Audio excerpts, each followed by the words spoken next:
Assalamu alaikum everyone. In this video we are going to discuss about some properties of lubricants. So the first property is viscosity index. আমরা জানি যে প্রত্যেকটা ফ্লুইডেরই একটা প্রবাহ ধর্ম থাকে এবং at the same time তার কিন্তু একটা প্রবাহজনিত বাধাও কাজ করে।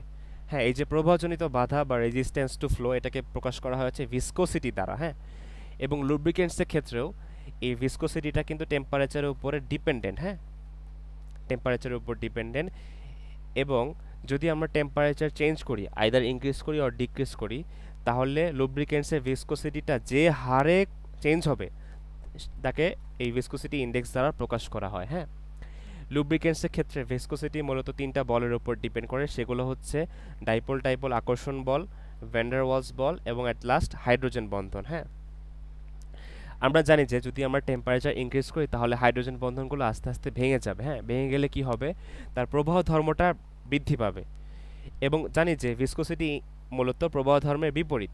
যদি প্রবাহ ধর্ম ইনক্রিজ হয় তাহলে কি তার ভিসকোসিটি ড্রপ করবে। হ্যাঁ, এটাই মূলত এখানে বলেছে। তো নিচে আমরা একটা গ্রাফ দেখতে পাচ্ছি যেখানে এক্স অক্ষ বরাবর টেম্পারেচার প্লট করা হয়েছে এবং ওয়াই অক্ষ বরাবর ভিসকোসিটি প্লট করা হয়েছে এবং আমরা তিনটা কম্পাউন্ড দেখতে পাচ্ছি। এক হচ্ছে naphthenic compounds, secondly mineral compounds and thirdly synthetic compounds. হ্যাঁ, ন্যাপথেনিক কম্পাউন্ডসের ক্ষেত্রে স্লোপটা খুবই বেশি এবং কার্ভ ইজ মোর স্টিপার। হ্যাঁ, এখন যদি ন্যাপথেনিক কম্পাউন্ডসের ক্ষেত্রে আমরা টেম্পারেচার যদি ইনক্রিজ করি তাহলে তার ভিসকোসিটি ড্রপ কিন্তু অনেক ট্রেমেন্ডাসলি কমে যাচ্ছে ভিসকোসিটিটা। হ্যাঁ, বাট ফর মিনারেল কম্পাউন্ডস আমরা যদি অনেক বেশি পরিমাণ টেম্পারেচার ইনক্রিজ করি তাও তার কিন্তু ভিসকোসিটি সেই পরিমাণ কমছে না, অল্প পরিমাণ কমছে। লাস্টলি ফর সিনথেটিক কম্পাউন্ডস আমরা যদি টেম্পারেচার অনেক বেশি পরিমাণেও চেঞ্জ করি বা ইনক্রিজ করি তাহলে তার ভিসকোসিটি কি খুব কম পরিমাণ হ্রাস পাচ্ছে। এই যে ভিসকোসিটি চেঞ্জটা কি কম্পাউন্ড টু কম্পাউন্ড কি রিলেটিভ। হ্যাঁ, তো আমরা চাই যে টেম্পারেচার আমরা চেঞ্জ করবো বা ভিসকোসিটি ড্রপটা কি খুবই কম হবে। হ্যাঁ, we want high viscosity index, যার স্লোপ কম তার viscosity index high and it's a property of good lubricant. হ্যাঁ, দ্যাটস ইট।